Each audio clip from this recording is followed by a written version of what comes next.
Lyca production Subaskaran தயாரிப்பில் அறிமுக இயக்குனர் AR ஜீவா இயக்கத்தில் அனுபமா பரமேஸ்வரன் நடிப்பில் லாக்டவுன் ஜனவரி 30 முதல் திரையரங்குகளில். 35வது நாளாக சம வேலைக்கு சம ஊதியம் வழங்க கோரி இடைநிலை ஆசிரியர்கள் DPI வளாகம் நோக்கி பேரணியாக செல்கின்றனர். இது குறித்த கூடுதல் விவரங்களை நமது செய்தியாளர் லட்சுமணன் வழங்க கேட்கலாம். வணக்கம் லட்சுமணன், 35வது நாளாக சம வேலைக்கு சம ஊதியம் வழங்க கோரி இடைநிலை ஆசிரியர்கள் போராட்டத்தில் ஈடுபட்டு வராங்க. இப்போ பேரணியாகவும் செல்றாங்க. இது பத்தின விவரங்களை சொல்லுங்க.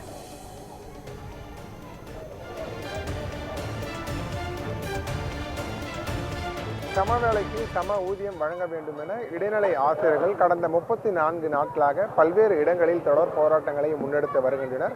குறிப்பாக வட்டார கல்வி அலுவலகம், மாவட்ட ஆட்சியர் அலுவலகம், சென்னை நுங்கம்பாக்கத்தில் இருக்கக்கூடிய DPI அலுவலகம் என பல்வேறு அலுவலகங்களில் தொடர் போராட்டங்களை மேற்கொண்டும் எந்த ஒரு நடவடிக்கையுமே பள்ளிக்கல்வித்துறை சார்பாக எடுக்காத நிலையில் இன்று 35வது நாளாக சென்னை நுங்கம்பாக்கத்தில் இருக்கக்கூடிய DPI வளாகத்தில் 500க்கும் மேற்பட்ட இடைநிலை ஆசிரியர்கள் தற்போது பள்ளிக்கல்வித்துறைக்கு எதிராக கண்டன கோஷங்களோடு இந்த 35வது நாள் போராட்டம் தொடர்ந்து நடைபெற்று வருகிறது. அவர்களுடைய ஒற்றை கோரிக்கையாக இருக்கக்கூடிய சம வேலைக்கு சம ஊதியம் வழங்க வேண்டும் என்ற கோரிக்கையை வலியுறுத்தி தான் இந்த போராட்டமானது இன்று 35 நாட்களாக தொடர்ந்து நடைபெற்று வருகிறது. மேலும் இந்த அடுத்த கட்ட போராட்டம் குறித்து போராட்டக்காரர்கள் நம்மிடம் அவரிடம் கேட்டு தெரிஞ்சு கொள்ளலாம். சார் வணக்கம். இப்போ 35 நாட்கள் தொடர் போராட்டங்களை மேற்கொண்டு வரீங்க. இப்போ இதுவரைக்கும் பள்ளிக்கல்வித்துறை சார்பாக அழைப்பு விடுக்காங்களா பேச்சுவார்த்தைக்காக? ஏதாச்சும் இதுவரைக்கும் எந்த தீர்வும் கிடைக்கல சார். தொடர்ச்சியாக நாங்கள் தீர்வை நோக்கித்தான் 35வது நாளாக இந்த போராட்டத்தை தொடர்ந்து வரோம். தமிழ்நாட்டில் பார்த்திங்கன்னா 2009க்கு பிறகு அப்பாயின்மெண்ட் செய்யப்பட்ட இடைநிலை ஆசிரியர்களுக்கு அடிப்படை ஊதியமாக 20,600 என்று நிர்ணயிக்கப்பட்டுள்ளது. இது 10ஆம் வகுப்பு கல்வி தகுதியில் பணிபுரியக்கூடிய துப்புரவு பணியாளர்கள் வாங்கக்கூடிய ஊதியம். அந்த ஊழியர்களை நம்ம எந்த விதத்திலையும் அவர்களுடைய தொழிலையோ அவர்களையோ நம்ம குறைத்து மதிப்பிடவில்லை. கல்வி தகுதியை மட்டும்தான் நம்ம பேசுகிறோம். அந்த கல்வி தகுதிக்குரிய ஊதியத்தை இடைநிலை ஆசிரியர்களுக்கு கொடுக்குறாங்க. இடைநிலை ஆசிரியர்களின் கல்வி தகுதி என்பது 10, 12 DTED, அதுக்கப்புறம் டெட்டு, அதுக்கப்புறம் நியமன தேர்வு, இதெல்லாம் தான் கல்வி தகுதிகள்.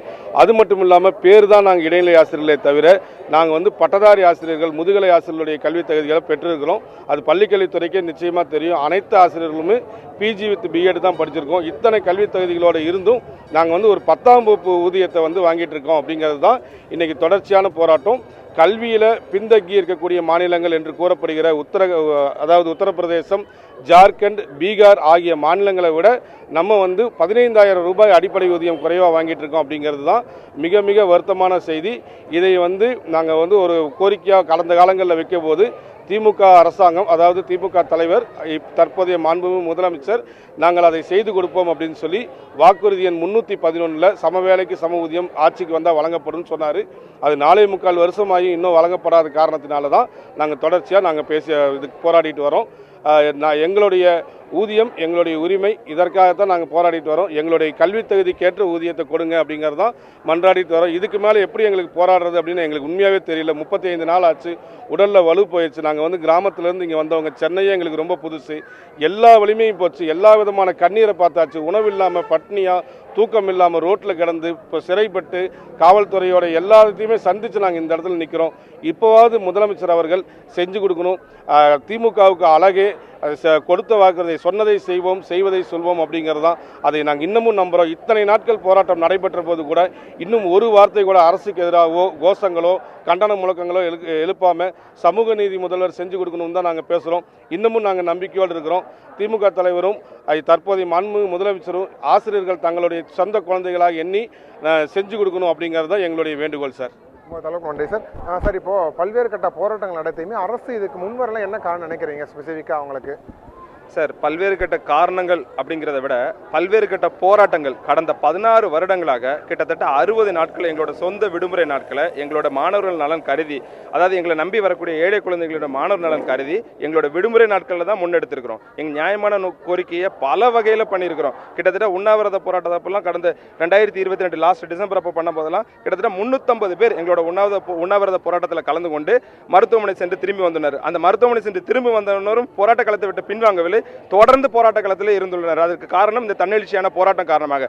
சார், இது ஒரு ஊதிய வேறுபாடு, மற்ற ஊதியத்தை நாங்கள் குறைச்சி மதிப்பிட அந்த ஒரு காரணத்துக்காக வரலைங்க சார். நாங்கள் இத்தனை இதையும் படிச்சுட்டு எங்களுக்கு கொடுக்குற இந்த ஊதியம் ஒரு தன்மான இழுக்கா பார்க்குறோம், ரொம்ப ஒரு அவமானமாக பார்க்குறோம். அதாவது பல கட்ட போராட்டங்கள் பண்ணியும் திரும்ப திரும்ப மாணவர்களுக்கு கற்றுக் கொடுக்கும் ஆசிரியராக நாங்கள் ஒரு போராட்டத்தை முன்னெடுத்து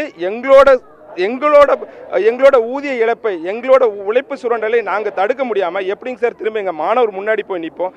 இது நீங்கள் நினைக்கிற மாதிரி, அதாவது இப்போ 10,000 ஆசிரியர்கள் களத்தில் உள்ளனர், 10,000 ஆசிரியர் பணியை புழக்கத்தில் உள்ளனர் அப்படிங்கிற தகவல் இருந்தாலும் கிட்டத்தட்ட 30,000 மாணவரோட கல்வித்திறன் இதனால் பாதிக்கப்படுது. உண்மையாகவே எங்களுக்கு மிக மிக மிக மிக சங்கடமாக இருக்குது. நாங்கள் எப்பவுமே வேலை நாட்கள் போராட்டத்தை முன்னெடுத்தது இல்லை. திரும்பவும் ஆணித்தரமாக சொல்கிறோம், தெளிவாக சொல்கிறோம். எங்களோட கடந்த கால போராட்டத்தை நீங்கள் அதோட தொகுப்பு வாரியாக நீங்கள் எடுத்து பார்த்தீங்கன்னா எல்லாமே விடுமுறை நாட்கள். எங்களோட சொந்த விடுமுறை நாட்கள் 60 நாட்கள் இழந்திருக்கும். இப்பவும் சொல்கிறோம், இந்த போராட்ட காலத்தையுமே நாங்கள் விடுமுறை நாட்களில் தொடங்கப்பட்ட போராட்ட காலம் தான்.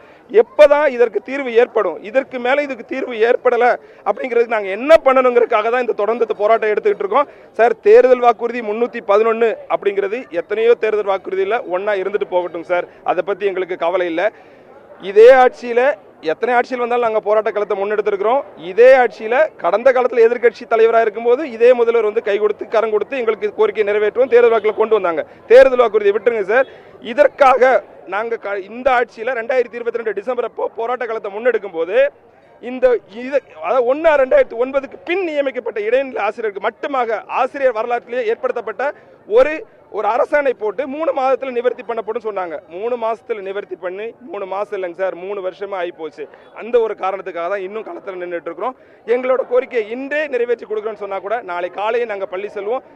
தொடர்ந்து நாங்கள் மாலை நேர வகுப்புகளாகும் எங்களுக்கு எழுந்த நாட்களை எங்கள் மாணவர்கள் நலன் கருதி அத்தனை இதையும் நாங்கள் முறைப்படி சிறப்பாக முன்னெடுத்து செல்வோம்.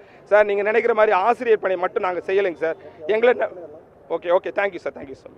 குறிப்பாக இந்த போராட்டக்காரர்களின் கருத்தாக இருக்கு என்னென்று பார்த்தால், இந்த ஒற்றை கோரிக்கையாக இருக்கக்கூடிய சம வேலைக்கு சம ஊதியம் வழங்க வேண்டும் என்ற கோரிக்கைகளை வலியுறுத்தி தான் இந்த போராட்டமானது நடைபெற்றது. உடனடியாக எங்களுடைய கோரிக்கையை நிறைவேற்றிவிட்டால் நாங்கள் நாளை முதலே தொடக்க கல்வியாக இருக்கக்கூடிய இடைநிலை ஆசிரியர்களுக்கு தொடர்ந்து நாங்கள் கல்வியில் முக்கியத்துவம் கொடுத்து மாணவர்களுக்கு கல்வியை கற்கும் பணிகளில் ஈடுபடுவோம் என தொடர்ந்து கருத்தாக இருக்கிறது.